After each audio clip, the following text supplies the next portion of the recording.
Before we start the program, I'd like to encourage you to take part in our candidate forums and use the League of Women Voters of Manatee County's Voters Guides. They'll be out at the end of September for the general election, and there's two ways to get them. One of them is on vote411.org, and the other one is on our webpage, and that gives you specifically what's on your ballot. The other is our webpage, lwvmanatee.org, under election kit, and then under election information. We have a very important program today. There's a referendum that's on your general election ballot called Water Quality Protection, Fish and Wildlife Habitat Preservation, and Park Ad Valorem Tax and Bonds. Manatee County is growing fast. New developments are popping up all over the county, taking the place of natural areas and farms. While growth is inevitable, we currently have an opportunity to preserve our natural areas. To date, the county has only preserved 13%. The average in Florida for a county is 30%. Should we grab this opportunity to increase our low number? The decision will soon be up to you, the voters. This measure, the Water Quality, Fish and Wildlife Habitat Preservation and Parks, will enable our county to purchase significant natural lands for water quality protection, fish and wildlife habitat, and new parks. We have with us today some very knowledgeable speakers can inform us on the issues regarding this referendum and answer your questions. We have Dick Echenrod, the Manatee Fish and Game Association, and the campaign committee president. Also, Damon Moore, the environmental program manager for Parks and Natural Resources and a frequent speaker, and Christine Johnson, president of the Conservation Foundation of the Gulf Coast. After the presentation, we will take questions from chat. If your question is for a specific speaker, please indicate that at that time. So we will go ahead and start. And Dick Echenrod, if you can go ahead and start your presentation, that would be good. Thank you, Alice. And thank you to everyone who is taking the time to sign in to this hot topic discussion of the water and land conservation measure that will be on the November 3rd ballot. Normally, we might begin and end a presentation on a ballot measure with an exhortation to get out and vote. But the League of Women Voters is one group we don't have to encourage to get out and vote. It is the League, which is and always has been since its formation 100 years ago, leading the effort to get out the vote. We are all indebted to the League for your leadership. The Manatee Fish and Game Association, a nonprofit organization that I represents the League, appreciates the League inviting me to participate in the discussion of a topic that is vital to maintaining the quality of life in the county we all call home. That topic is protecting the water and land resources, which attracted many of us to Manatee County and continues to be a magnet for countless other newcomers seeking to improve their quality of life. Conservation of our water and land is a hot topic for Manatee Fish and Game every day, but it's especially hot this year. That's because the November ballot includes a local initiative which, if approved by voters, would create a dedicated source of funding for the county to acquire, improve, and manage land to protect drinking water sources and water quality, preserve fish and wildlife habitat, and prevent stormwater runoff pollution, and provide parks. This is not the only time citizens have had an opportunity to authorize issuance of bonds for protecting water and land resources. In November of 1984, Manatee County voters authorized by an overwhelming margin issuance of up to $25 million in bonds for acquisition of 10,500 acres of land proposed for phosphate mining in the Lake Manatee watershed, the county's drinking water supply. Today, that property is known as the Duet Preserve. Yet Manatee County has never had a dedicated source of funding for land conservation. 16 years have passed since a land conservation referendum has appeared on a Manatee County ballot. That was a local option sales tax, some of you may remember. The measure failed by a narrow margin, most believe because it included a tangle of infrastructure improvements not related to land conservation. Failure of that initiative left the door open for development to advance unabated. There was no dedicated funding source for land acquisition to help offset the impact of tens of thousands of more homes and the accompanying infrastructure. Manatee County is one of the fastest growing counties in Florida. Our last remaining undeveloped natural areas and wildlife habitats are rapidly disappearing. Unfortunately, due to a lack of dedicated county funding for land conservation, many important natural areas have already been lost to development. In response to citizens' concern about the loss of natural space in our community, the Board of County Commissioners requested in March of last year technical assistance and advice from the Trust for Public Land in developing a dedicated source of funding for land conservation. The Trust for Public Land, or TPL as we call it, is a national nonprofit land conservation organization that creates parks and protects land for people, ensuring healthy, livable communities. In addition to seeking TPL's advice on public funding options available to the county, commissioners sought an understanding of the public's priorities and attitudes concerning land conservation. Acting on the commissioner's request, TPL undertook the necessary research to determine if a conservation finance campaign would be feasible in Manatee County, taking into consideration the options available for generating a dedicated local revenue source and the results of past elections on conservation measures. I want to go over with you some of the key findings of that feasibility study, which are as follows. The county has experienced substantial population growth in recent history. No surprise there, but the magnitude of the growth is staggering. Population in Manatee County increased from 35,000 in 1950 to 395,000 in 2018, more than a tenfold increase. In 1990, the urban and built up land use category accounted for only 7% of the county's total acreage. By 2017, urban and built up land use had increased to 26%. Over the same period, agricultural uses decreased from 63 to 35%.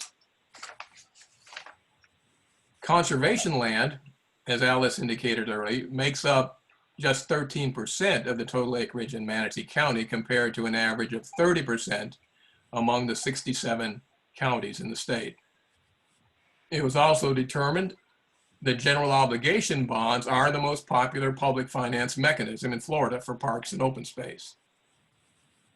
And relevant to our ballot measure in November, it was determined that a 0.15 mil property tax levy, which is what the ballot measure calls for, would generate about $5 million annually at a cost of $29 per year to the average single-family homeowner.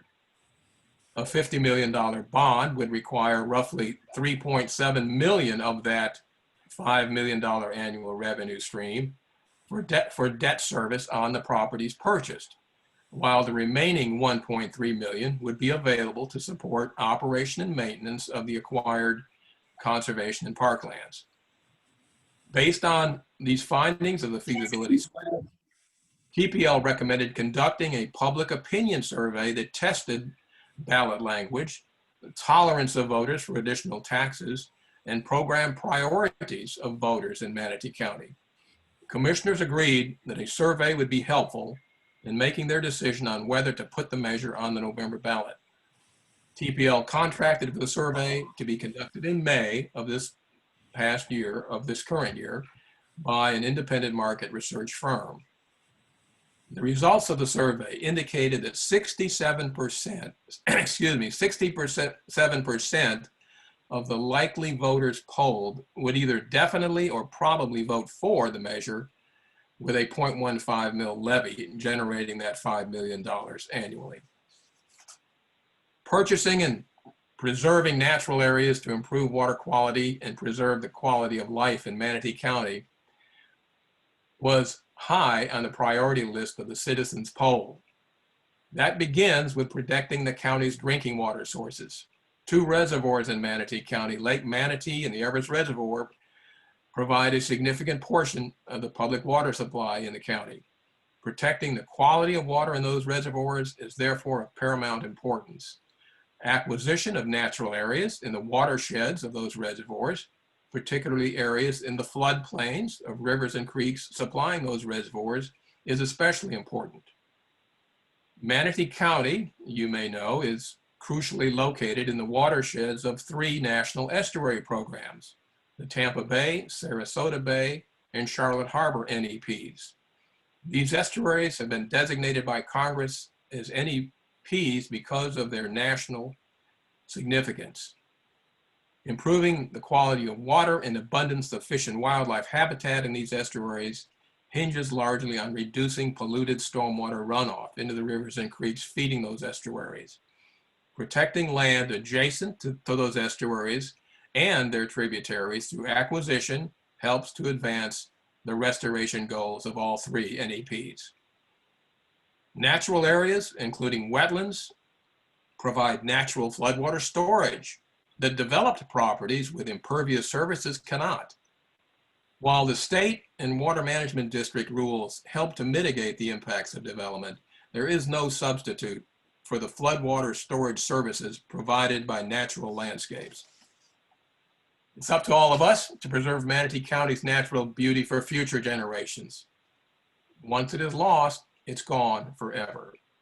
It is our responsibility to act now. Thank you, Alice, for this opportunity. And I'd like to pass it along now to Damon Moore. Well, thank you, Dick. My name is Damon Moore. I am a county employee. I work in the Parks and Natural Resources Department, and I'm honored to be able to ask to speak on this panel. I was kind of thinking about, what value added I would have to say here. And as a county employee, my role in this is really informational on a personal level. Most people who know me know that this is this kind of thing is near and dear to my heart, something I'm very passionate about. But the one thing I think that I would like to really bring some light to on this subject is what happens, what does the county do when it gets a piece of property, like a conservation piece of property? Basically, what happens from there? Through my career at the county, I've been here for 9 years here now, and the 9 years before that, I worked in the consulting side, doing these same kind of things. That's really my job. So when the county gets a piece of property, like for instance, a Robinson Preserve or a Perico Preserve, what does the county then do with that to add value to it and to make sure that the intent for a conservation property is met? So I thought I'd kind of run you down a list of kind of 5 main steps of what happens when we do this sort of thing. And I'll just jump right into it. So let's say that, this were to move forward and through a very public process with committee advice to the Board of County Commissioners, they move to go ahead and move forward with acquisition of a piece of property like this. The one thing that we do, and this would be done a lot of times before the acquisition process, but a very detailed assessment of that piece of property would be done. In doing that, you would map out the different types of habitats so that you know what is there. You do species inventories. One of the highest points of our conservation lands in Manatee County is that these are home to some of the rarest species in the world. There's numerous endangered species that exist on our properties. Dick brought up Duet Preserve before. There's species of plants and animals that live there in Manatee County and nowhere else in the world. So we have some very special things on these So in doing those species inventory, a lot of times what comes up is you can identify habitat restoration needs that come up there, because typically these things have had some degradation, some lack of management in the past for conservation purposes. And then also as part of that assessment, we identify recreational opportunities and focal points as part of that, be that water access, or I mean, some down to the level of there's a great big tree that should be a gathering place if this is purchased and brought open to the public. So that's usually the first step, is that assessment. The next one is developing conceptual, recreational, and habitat plans. And then the other thing is really look at what kind of ecological services might be brought to fruition. A lot of people are familiar with the Robinson Preserve and know that a lot of that was abandoned agricultural land that was getting salt water rushing back up into it. And through the restoration process there, they were able to really flex out on a lot of the ecological services for fisheries in particular, but also added stormwater treatment, a lot of good things by doing some of the restoration that was done there. In part of that second step there, another thing is that you determine the appropriate uses and appropriate uses for that habitat type and what the carrying capacities would be for that for usage. So for instance, if you pick up a piece of property that has a great big population of scrub jays or something else incredibly rare like that, that's really going to determine the kind of recreational uses you'll put to that. And Manatee County does a really good job of matching the intensity of use with what the site can handle, so that we can maximize the ecological benefits, but also maximize the recreational benefits, because these are the people's preserves. We do everything we can to get people out there so they can enjoy them. And then the other thing is we really look into green infrastructure planning, how some of these properties could really help with the physical aspect of stormwater retention and water quality treatment in a lot of our projects. If that fits into it, that's something that's done. So moving into the third step, this is where your concepts are pretty well developed. You have an idea of what you're going to do. This is where your Manatee County staff really shine, building partnerships. So as they go through finalizing the design of these things, they work with all sorts of other entities around this area, things like the Water Management District, the Florida Fish and Wildlife Conservation Commission, the Army Corps of Engineers, all sorts of different partners that also share kind of same values with these things. And then you can fine tune the project and allow these people to come in, match the value of the property and grants, and really improve these properties, to add trails, to restore the habitats that need restoration done on them, and really maximize the benefit there.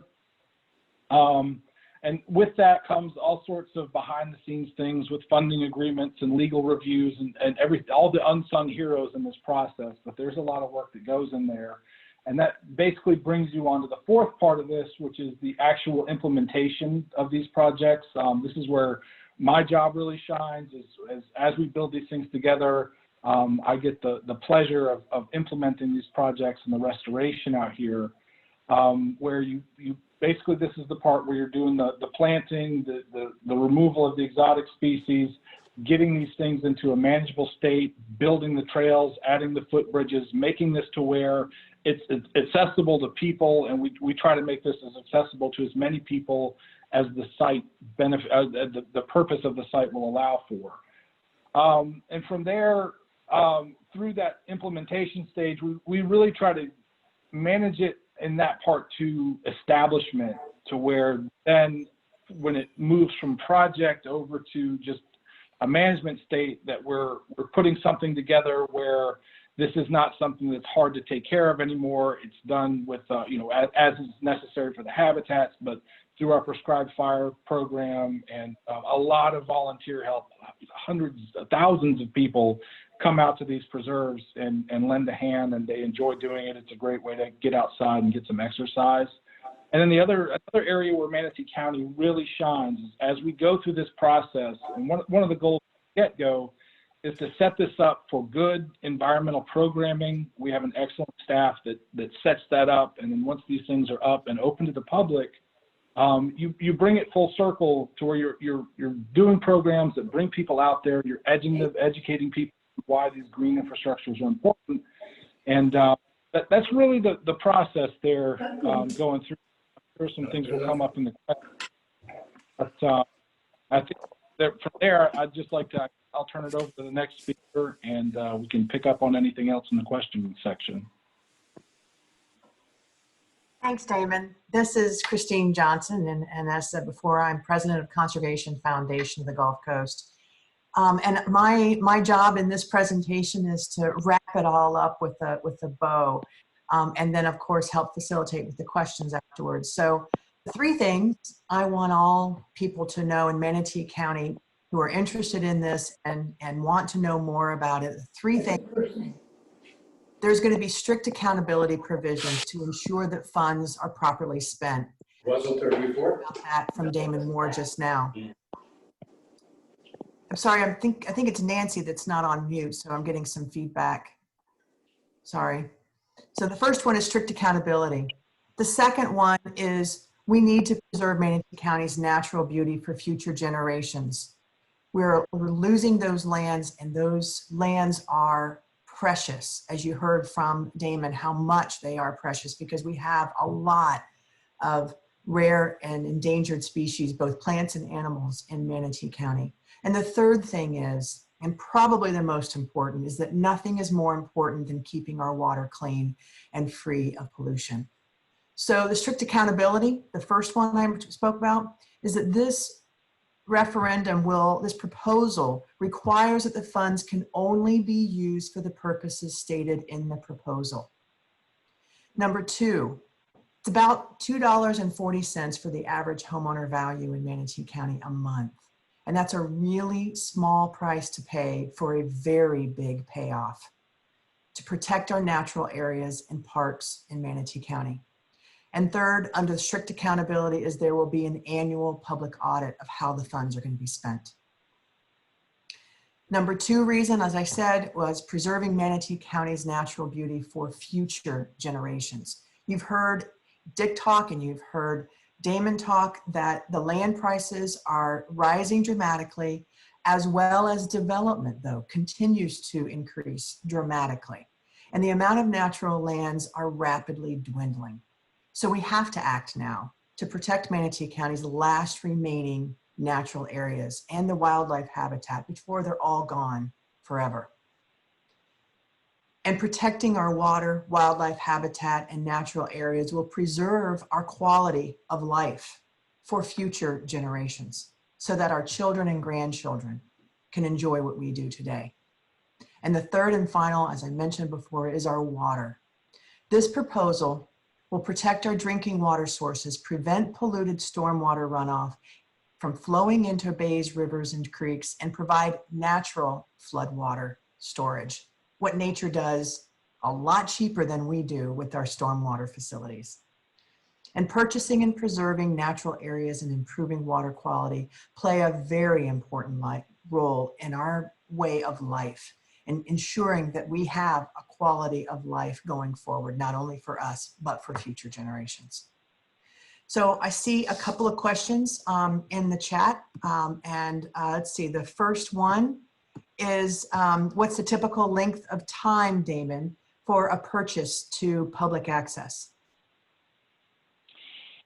Oh, that's a different one. A very general answer to that, it could be anywhere from, usually it's being realistic, 1 year to sometimes 4 or 5 years.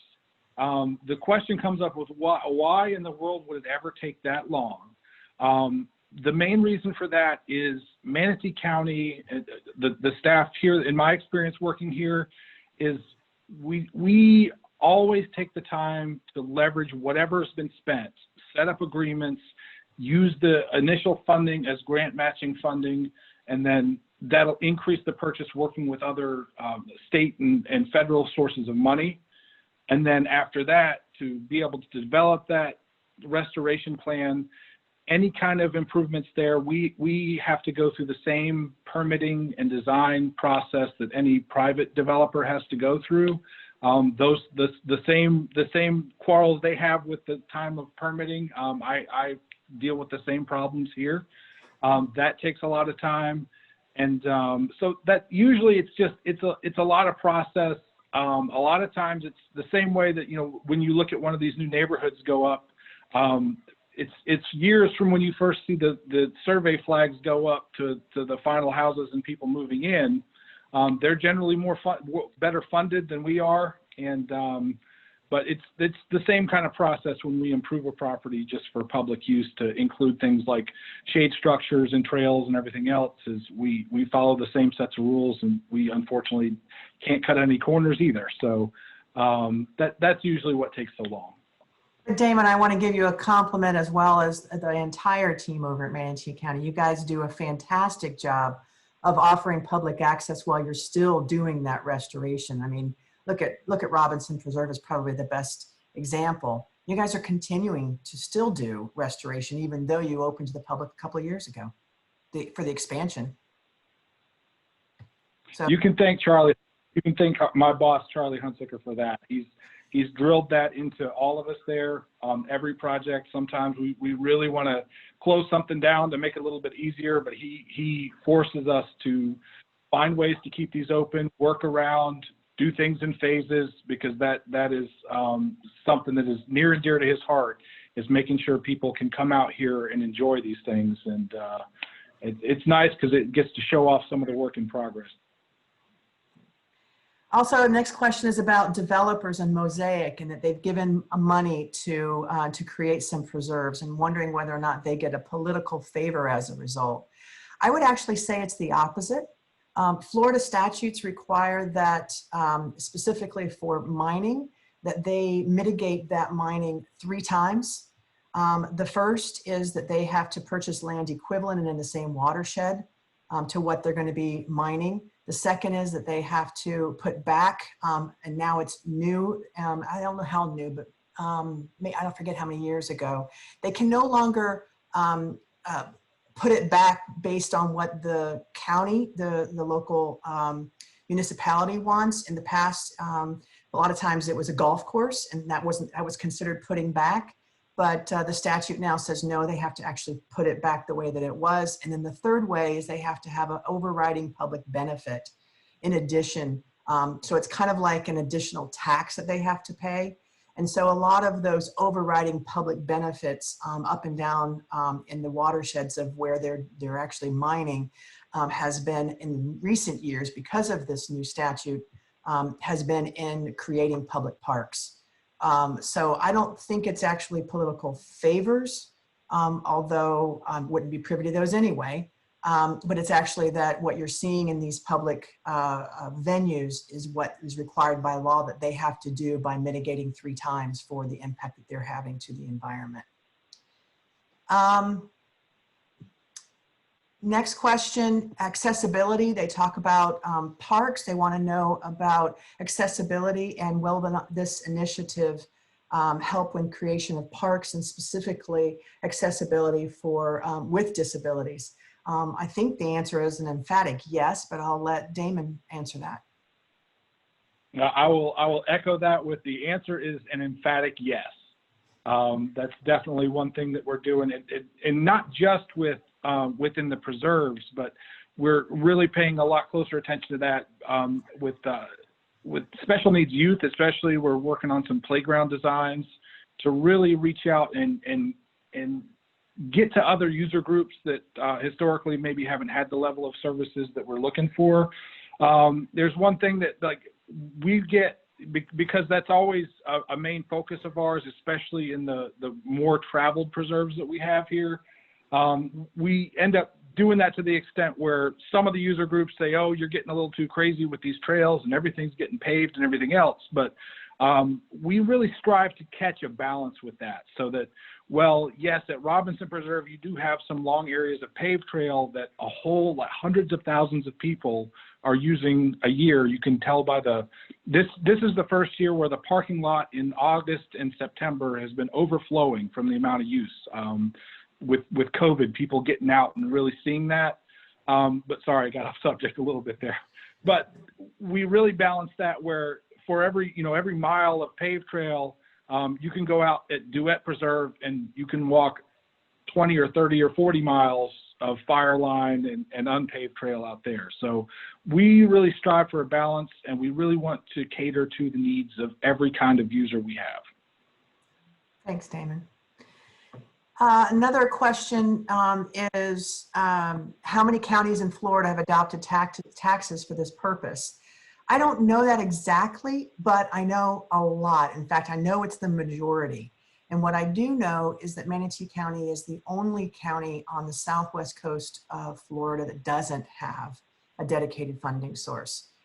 So I know Pinellas and Hillsborough do, Sarasota, Charlotte, Lee, Collier all do. And like I said before, the average county has protected 30% of their land, while Manatee County is 13%. I know there's a couple more ballot measures going on this year, I believe, in Florida. And I believe almost all of them are to redo this. They're doing it a second time. Volusia, Palm Beach, or I think it's Palm Beach County, is that right? So are redoing this type of a vote to renew their dedicated funding source. The next question is, have Conservation Foundation, have we identified areas that we want to target for acquisition in Manatee County? The answer is yes. We have a few that are under option. We don't like to talk about them until they are public because it has an inverse and perverse, actually, effect of increasing the price. Imagine if you were the landowner and you knew that we were really interested in conserving your land because you had rare habitat or rare species on your property, perhaps that price might go up a bit. But what I can tell you, and I think, and I'll let Damon speak to this in a minute, but what I can tell you is Conservation Foundation has worked with Manatee County as well as all the counties that we serve from Manatee down to Collier to identify those rare habitats using public information as well as private information. And we focus on land adjacent to water, which is what this initiative wants to do as well. And we focus on land that has rare habitat or rare species. We also focus if it's going to be open to the public, because not every land that we protect is open to the public. But when it is, it needs to be offer rare or unique public access. We don't want to duplicate something that's just a couple miles down the road. Public access is expensive, and we don't want our donors, and I'm sure the same way feels for the county, to duplicate efforts. And so we want to spread that public access around in the county.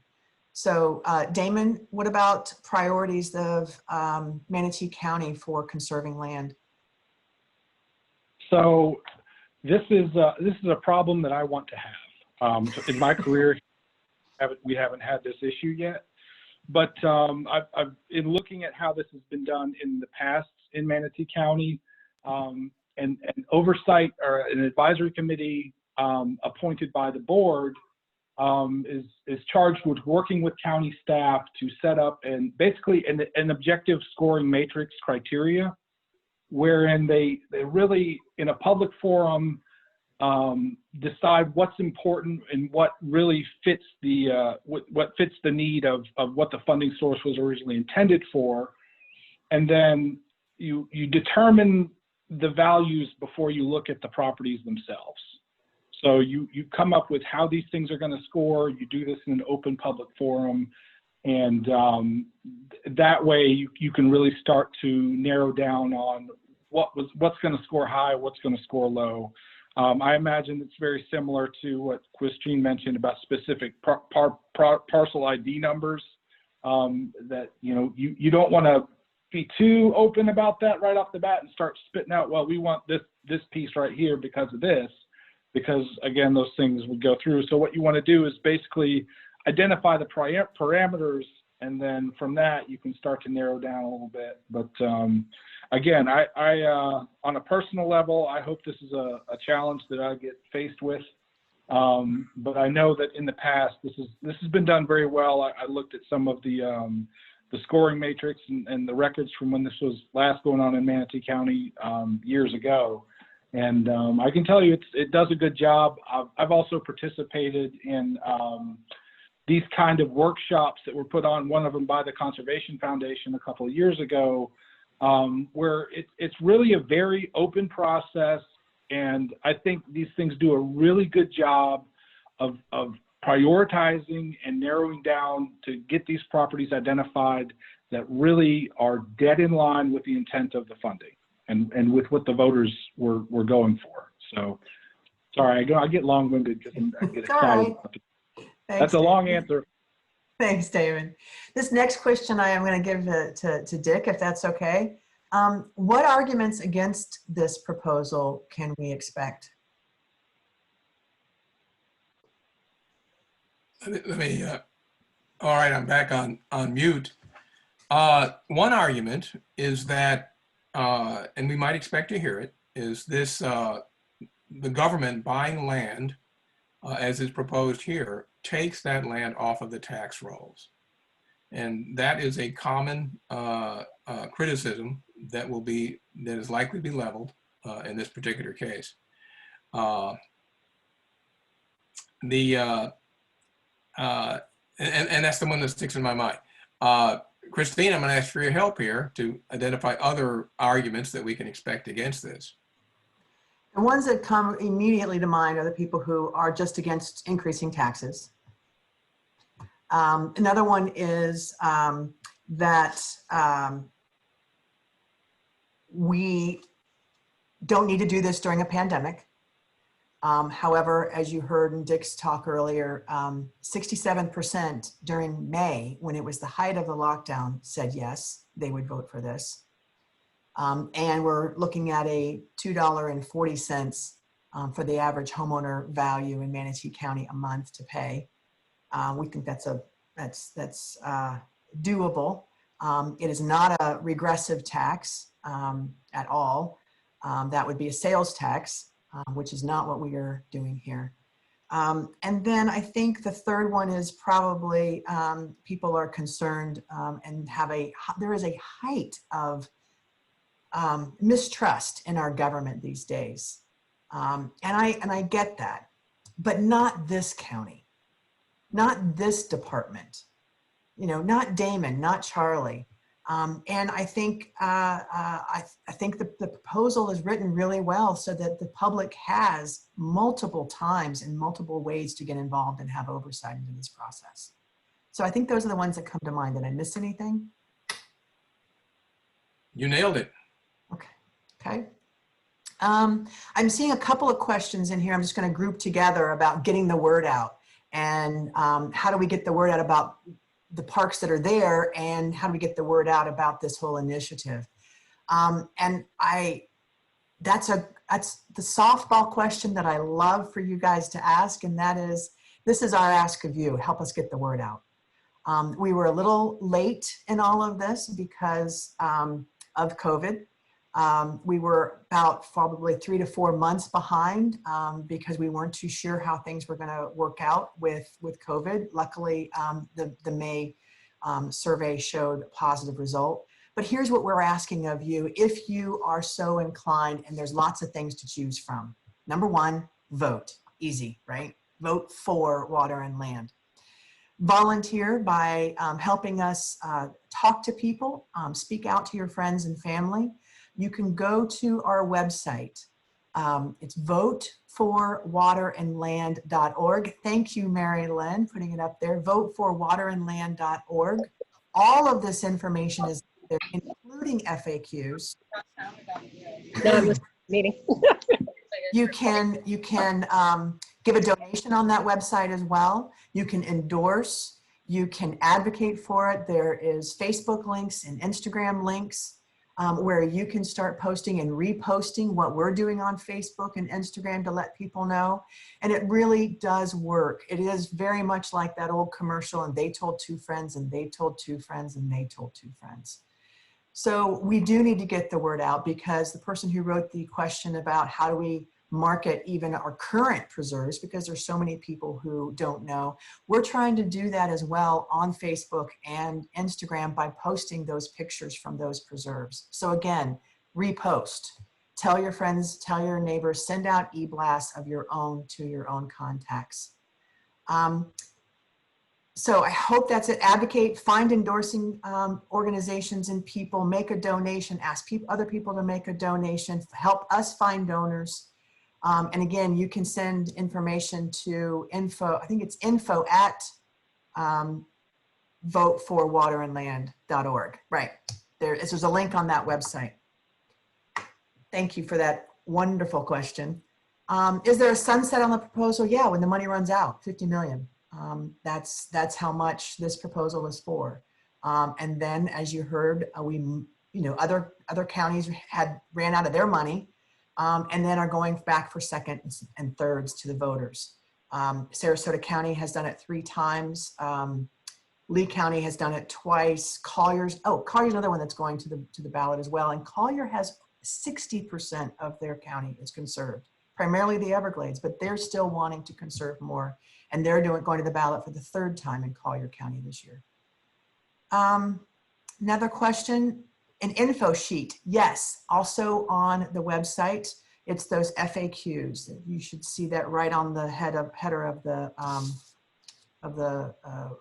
website. Did I miss anything? Oh, someone asked about data on how much business commercial property owners as a whole. All I can tell you is that you can multiply that business commercial property value by 0.123015, and that would get the value. But as a whole, I don't think so. Dick, do you know that answer? Do we have how much business owners are going to bear the cost of this? No, I don't know, Christine. That hasn't come up in our discussions, but I think we could determine that readily and put it on our FAQs on our website. Okay, thank you. I think we've gone through the questions. Okay. All right. Well, we thank this excellent program, our excellent presentations. We know how important this referendum is to our county's future health and environment and enjoyment of the natural resources. I will say I live close to Robinson Preserve, and it's a little bit in danger of being loved to death. So, I really encourage people to vote for this, and also I would encourage you to see our next Hot Topics presentation in October, which is on the 6 constitutional amendments that will be on the ballot for Florida. So do we have any more questions or input? If not, Yeah, could you repeat the website address? It's voteforwaterandland.org. Thank you. Alice, there is one more question there about this. Is this recording going to be available? yes, we will post it on our video site. So our website again is LWV for League of Women Voters, manatee.org. And if you click on where we stand, there's one thing that says videos, and you go to that and it will be posted there probably in a day or 2.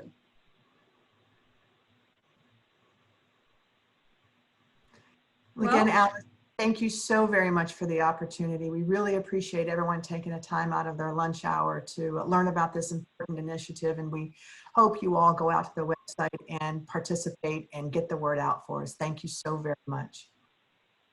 Thank you.